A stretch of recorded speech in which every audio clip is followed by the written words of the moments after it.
बहुत अच्छा, बहुत अच्छा।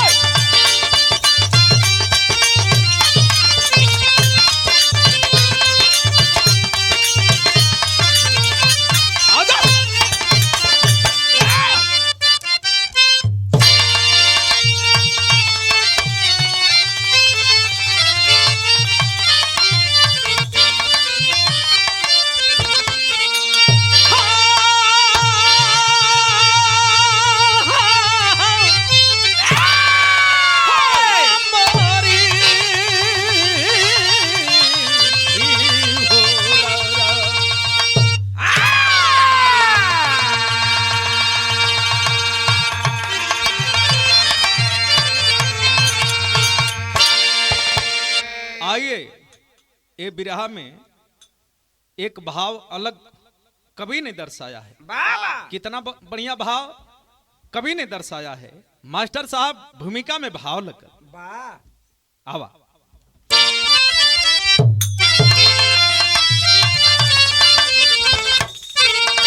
मान सम्मान से जो जिए जिंदगी उसके करनी का गुणगान होता सदा। हर जगह उसकी होती कदर साथियों। सच्चा मानो वही जो करे बंदगी। नीच गद्दार पापी बना बेशरम। लाख कोशिश करे एक दिन दिख जाता है। स्वार्थी जो मतलबी धरा पर बना अपने करनी के कारण वो झुक जाता है।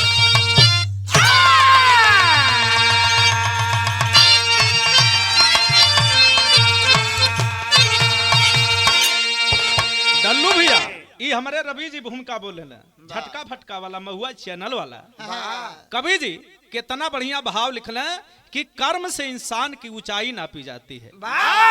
जात पात का मुद्दा लेकर जीने वाले लोग जब भैया है जिससे नीच कहते हैं लोग, दलित कहते हैं, अगर उसका बेटा अधिकारी हो गया तो उच्च जाति के लोग रिश्ता जोड़ने के लिए आतुर हो जाएंगे। तब वहां नहीं देखेंगे कि नीच है। जहां फायदा है तहां सब कुछ बढ़िया है। लेकिन मेरे साथियों कहना है क्या गजल में अंदाज लगल आवत भैया।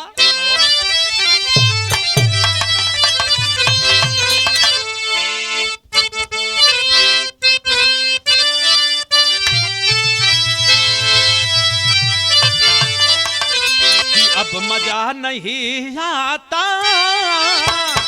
अरे अब मजा नहीं आता दूर रह के जीने में।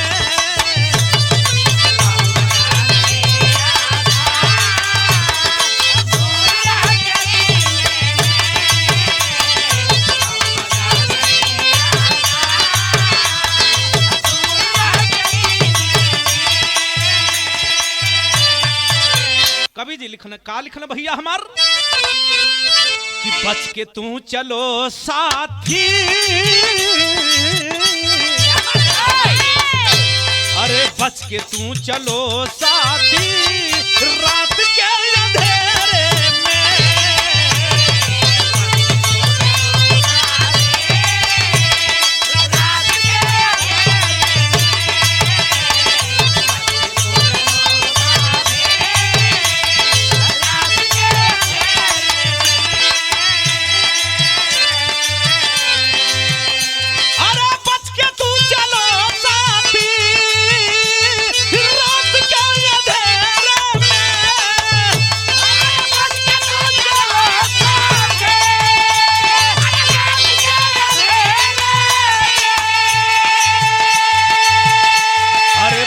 है नहीं मिलता जिया नाम, अरे फर्क है नहीं मिलता, अरे सांप और सपेरे में फर्क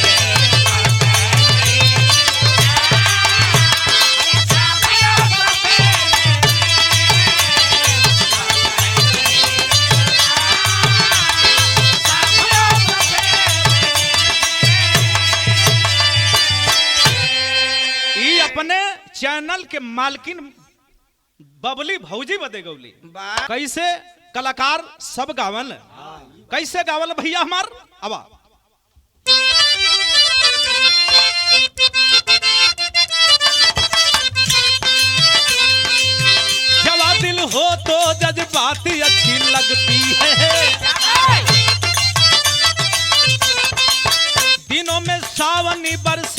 अच्छी लगती है। कहानी हो कहाँ का आवा सुना। बिहार प्रांत में सिवान की कहानी है। वही सुरेंद्र बाबू की बनी पलानी है। कहे बाबू की बेटी मन लगा के पढ़ना है। करो संकल्प की जीवन में आगे बढ़ना है। बेटी रबीना जो पढ़ने में मन लगाई है। बेटी रबीना जो पढ़ने में मन लगाई है। शिक्षा की ज्योति मोती जीवन में जलाई है।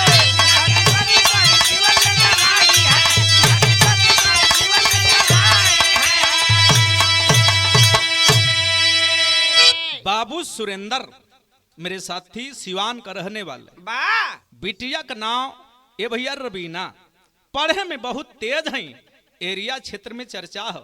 सुरेंद्र के लोग कहला कि जैसे तैसे अपने बिटिया के पढ़ा देबा तो आज न तो कल जरूर ही लायक हो जाए। वाह भाई वाह। आखिरकार बाबूजी का सपना है कि खाली बेटा ही पढ़ी तो कामयाब ना हुई। अगर बेटी के भी पढ़ावल जा। जमाने के लोगों से कहना है कि बेटा बेटी में फर्क मत समझा।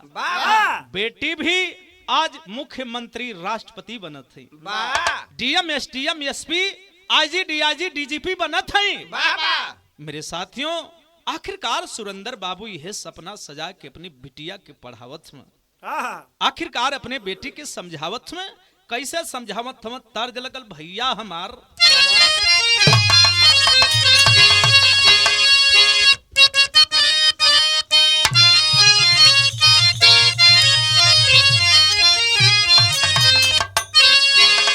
सरंगिया वाले कडेरावा। अरे सरंगिया वाले कडेरावा बताई दाव छोटा की नाना जी। सरंगिया वाले कडेरावा।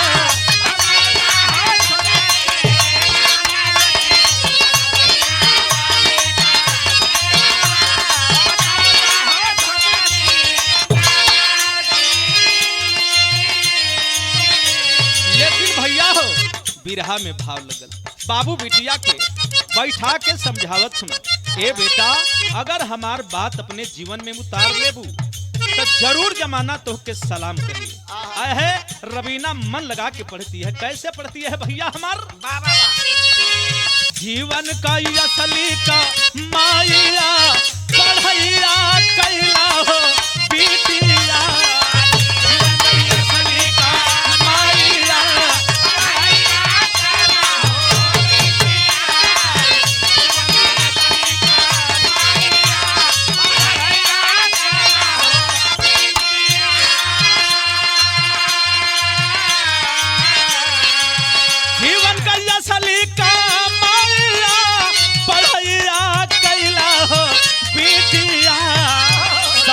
करत बाबा राइया पढ़ैया कैला हो बिटिया। सबही करत बाबा राइया पढ़ैया कैला हो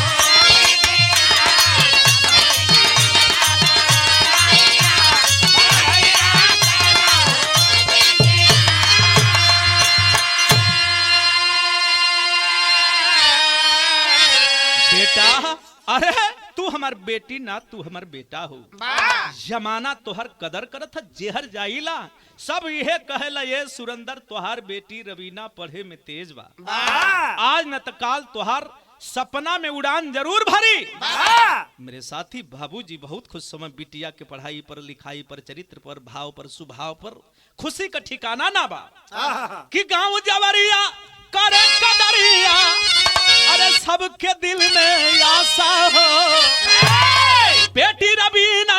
अरे पहनो करिया पढ़ले का बा नासा हो। अरे कहियो तब बदली सा माइया पढ़ैया कैला हो बिटिया। कहियो तब बदली सा माइया पढ़ैया कैला हो बिटिया।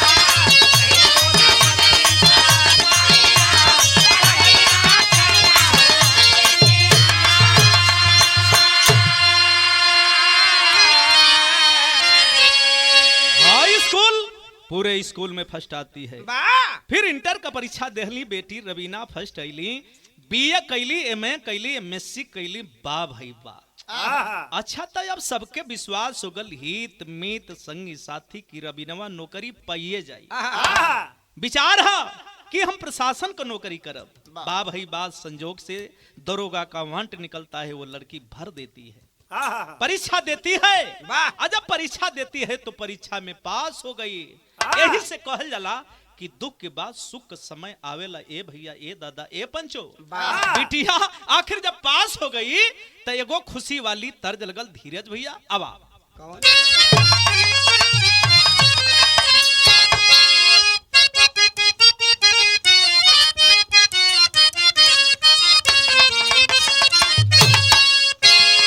होली में गौले रहली गोरिया के मनवा तरसदा कहे लाल पियर रंग परसदा हो।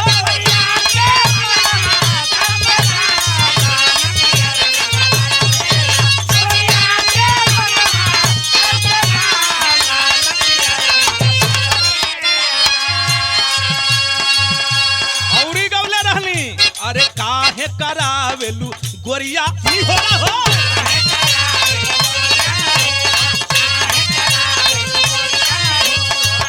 अरे होलिया में आके बैठ जाए तू खोरा खोरा।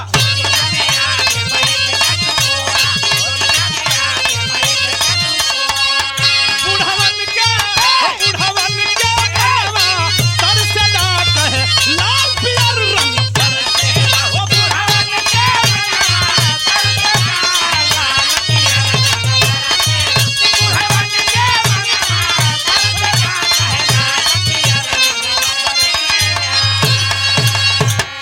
भैया हे दादा, कर्म महान होला, कर्म से हर इंसान का ऊंचाई नापल जाला। बेटिया इतना मन लगा के पढ़लस, दरोगा कवांट भरलस, ए भैया परीक्षा देहलस, पास हो गई।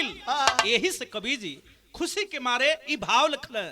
अरे जब गईली समैया जेती हो बन गईली दरोगा बेटी हो।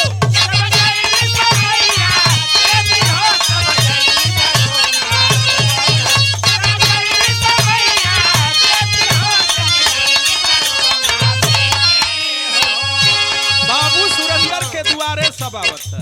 ए सुरेंद्र पहलवा तो रेत है लोग कहा, लेकिन अब तो अदब से नाम लेते हैं। अगर बाप के नाम से बेटा का नाम होता है तो वही कोई नाम नहीं।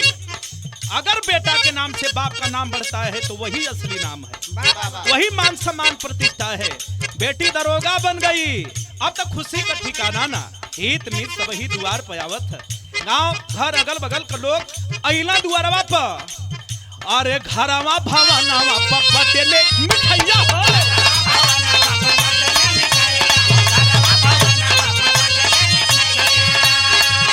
अरे डीजे बजा के नाचे लोगवा लुगैया।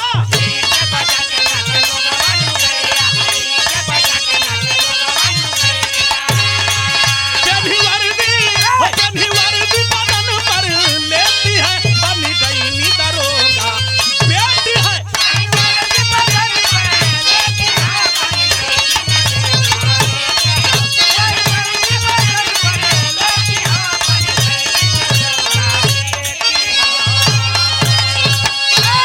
भैया हो, दरोगा का ट्रेनिंग बिता के पहली पोस्टिंग मुजफ्फरपुर में होती है।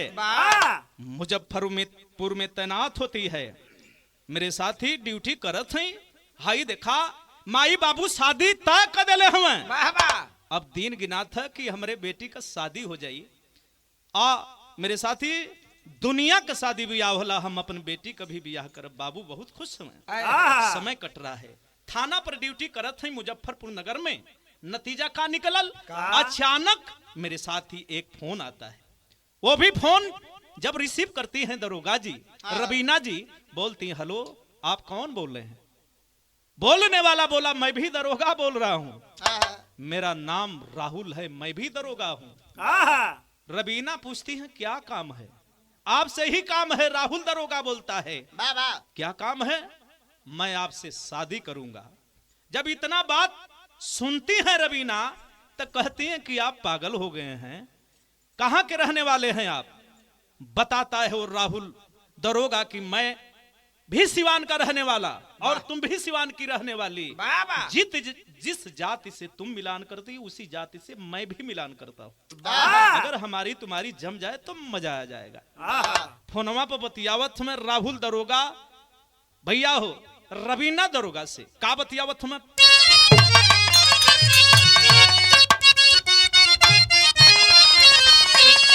ओ सब भैया सब कर डोले भैया जहिया दुआरे पर सहनैया।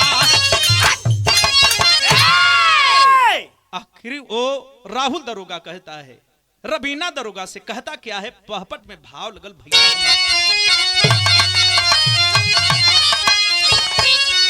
अरे शादी कही के अपने ससुराल में रहूंगी, बार बार फोन जाएगा तो मुझे दिक्कत होगी। मैं पढ़ी लिखी हूं, मेरे पास सभ्यता है, संस्कार है। अगर हमारे घर के लोग हित मित जब जानेंगे तो मेरी बहुत बेइज्जती होगी, इसलिए वो उस लड़की ने नंबर बदल दिया। लेकिन मेरे साथियों ये दरोगा जो राहुल दरोगा था किसी माध्यम से फिर उसका नंबर ऊपर आ लेता है। और जब नंबर ऊपर आता है अब तो जब तब फोन लगा दे, और जब फोन लगावे रवीना दरोगा समझाती है बाबू दरोगा ऐसा मत करिए बात बिगड़ जाएगी। आखिरकार भैया हो हाई देखा राहुल दरोगा नहीं मानता है, आखिरकार करता क्या है यह रवीना समझावत थी। का समझौली आल्हा में भाव लगल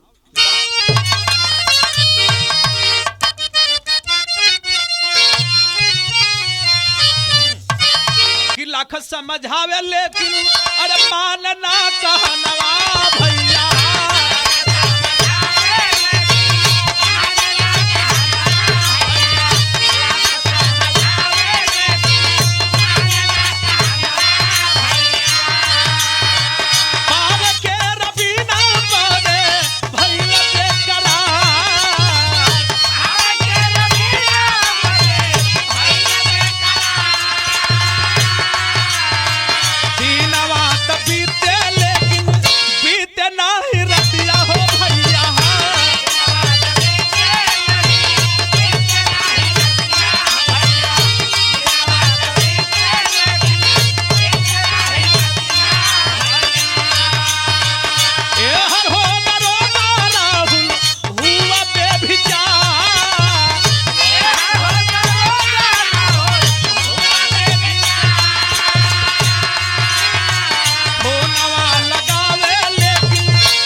दूसरा नंबर ऊपर आ लेता है और राहुल दरोगा फोन करने लगता है भैया।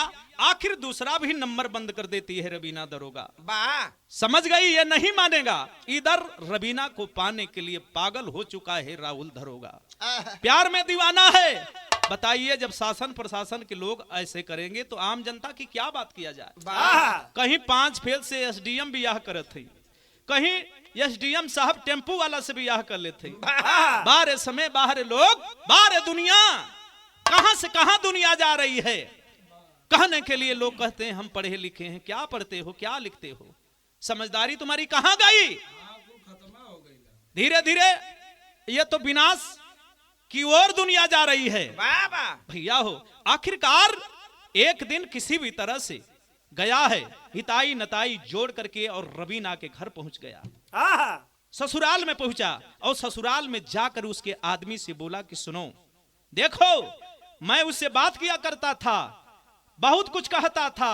और जब उसका आदमी जाना कि मेरे बीबी का मेरे पत्नी का ये प्रेमी है तो मेरे साथियों बात बढ़ गई, पंचायत तक मामला हो गया। पंचायत तक मामला जा करके रिश्ता टूट गया। जब रिश्ता टूट गया बेचारी परेशान है रवीना। आखिरकार दिल दिमाग में है अब शादी नहीं करूंगी। बाबा मेरे साथियों फिर जाती है, आखिरकार अपने थाने पर ड्यूटी करत थी। समय धीरे धीरे कटत है। एक दिन राहुल दरोगा पहुंचता कहाँ है? उस थाने पर। आज जब पहुंचता है तो करता क्या है? क्या? सदर में भाव लगल।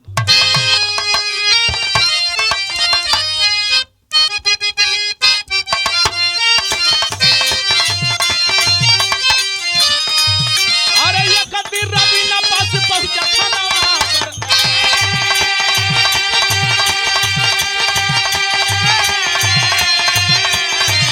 अरे सदिया करा हम किया जहारा।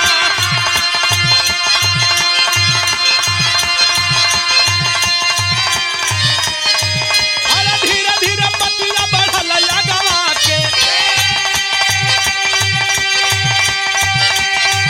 अरे धीरे धीरे पतिया बढ़ल गवा के। अरे मिलन जुलन देखा हुआ कहीं पारा। अरे मिलन जुलन हुआ सुना कहीं पारा।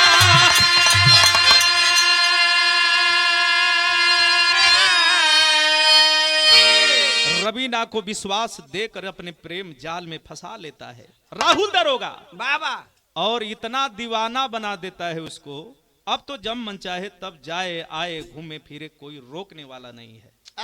मेरे साथियों रवीना को पता चला कब कि देखते ही देखते बात बिगड़ गई। बाबा आखिरकार हाई देखें, आते जाते मिलते जुलते घुमाते फिराते यहां तक मामला पहुंच गया कि मेरे साथियों घूमने से लेकर बेड तक मामला चला गया। बाबा और मामला यहां तक पहुंच गया, रवीना को पता चला कब कि उसके पेट में अचानक जब दर्द पैदा हुआ, राहुल को फोन लगाती है। राहुल आता है, चेकअप करवाता है, पता चल जाता है कि ये तो मां बनने वाली है। बाबा मेरे साथियों बाहर आकर बोला कि कोई बात घबराने की जरूरत नहीं है, कहीं दिक्कत परेशानी हो गई थी, डॉक्टर साहिबा बताई हैं कि तुम सही हो जाओगी, एक गोली ले लो।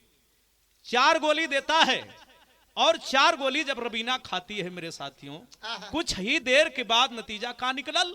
आखिरकार उसका ब्लडिंग चालू हो गया, परेशान हो गई, जो पेट का गर्भ था वो गिर गया। रवीना को समझने में समय नहीं लगा, समझ गई कि राहुल मेरे साथ धोखा कर दिया। अन्न बन वो दोनों में इस बात का लेकर के लफड़ा झगड़ा बढ़ गया। और जब झगड़ा बढ़ा तो मामला दूरी तक पहुंच गया। अब तुमसे हमारा कोई वास्ता नहीं रहेगा, मतलब नहीं रहेगा। बहुत दिन बीत गया, फिर एक बार राहुल पहुंचता है रवीना के पास, किसी तरह से हाथ जोड़ करके मना लेता है। फिर दूसर की बार गलती दोहराता है। बाबा रवीना उसके पिता के यहाँ फोन करती है, पिता को बुलाती है। उसके घर वाले भी उतने 420 थे, आए तो कहे बेटी घबराने की जरूरत नहीं, चलो शादी हो जाए। आज जब तिलक लेकर रवीना के घर के लोग गए तो देखे कि उसके घर पे कोई रिश्तेदार न कोई न व्यवस्था, कुछ नहीं था। तिलक कर दिया गया, दान दहेज दे दिया गया। यही दिन सदिया का समैया है भैया। आखिरकार वही दिन रवीना के घर वाला जोहत हुआ कि अब बारात आई, लेकिन कौन बाराती कौन दूल्हा? मेरे साथी धीरे धीरे रात हो रही है, अब तो कोई नहीं आया। हित मित संगी साथी, मार मिठाई खाना व्यवस्था बफर सिस्टम सारा एकदम 20 जैसन लगत है। रवीना समझ गई कि इसका मतलब कि मेरे साथ बहुत बड़ा धोखा। उठी है और मेरे साथी गाड़ी में सवार होकर ड्राइवर को लेकर के निकल पड़ी। अब पहुंची कहां? पहुंची है थाने में। और जब थाने में पहुंची है, नजदीकी थाने में जाकर के रिपोर्ट लिखवाती है। एक दरोगा से कहती है कि साहब हमारा रिपोर्ट दर्ज कर लीजिए। कहती क्या है, खड़ी लाइन में भाव लगल भैया हमारा।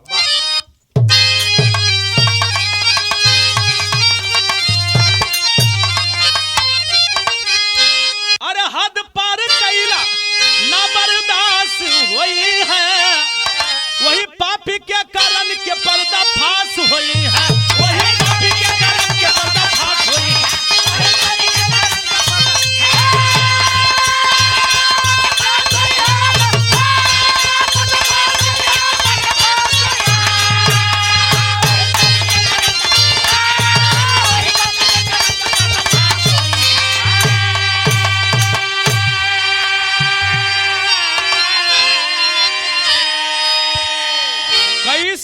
दिखाती है, मोबाइल में जो टेप की थी वो भी सुनाती है। मामला थाना से सीओ ऑफिस से एसपी ऑफिस, मामला बहुत ऊपर पहुंच गया। मीडिया पत्रकार अब चिल्ला रही है, दरोगा ने दरोगा के साथ बहुत बड़ा किया अन्याय। मामला यहां तक पहुंच गया। ए बाबू हाई देखा कि थाना में जाके, अरे थाना में जाके रिपोर्ट लिखवली, अरे पितली हवाली के अपने सुनवली।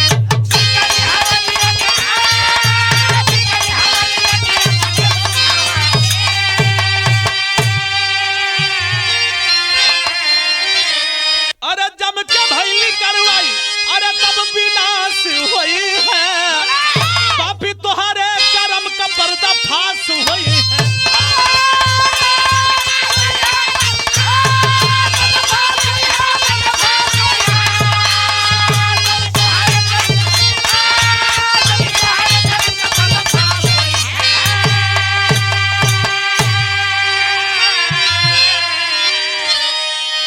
मेरे साथियों, दरोगा के ऊपर बहुत बड़ी कार्रवाई हुई, जेल भेज दिया गया। ऐसे करने वालों को सरकार कभी माफ न करे तो बढ़िया है। सजा जो गलती करता है उसे सजा मिलना बहुत जरूरी है, तब वो समझेगा कि मैंने गलत किया है। अगर गलत करने वालों को अगर कोई पनाह देता है तो सबसे बड़ा दुष्ट वही है, चाहे वो शासन विभाग में हो, चाहे प्रशासन विभाग में हो, चाहे अभिनेत्री हो, चाहे अभिनेता हो, चाहे दुनिया का नेता हो, कोई भी हो। अगर जो गलत करता है उसे सजा मिलनी चाहिए, चाहे आम जनता भी हो, चाहे हमन भी गवैया बजवैया हो की जा। ये थोड़ा हमन के है कि 4-4 5-5 गो मेहरारू लेके घूमल जा, ऐसा कोनो बात ना। सबके बदे नियम कानून संविधान बा। गुरु बिहारी गुरु गणेश गुरु राम लाल जी पावन कथन करे बीजा फौजी लागे सुहामन। अरे समय एक दिन डोले भैया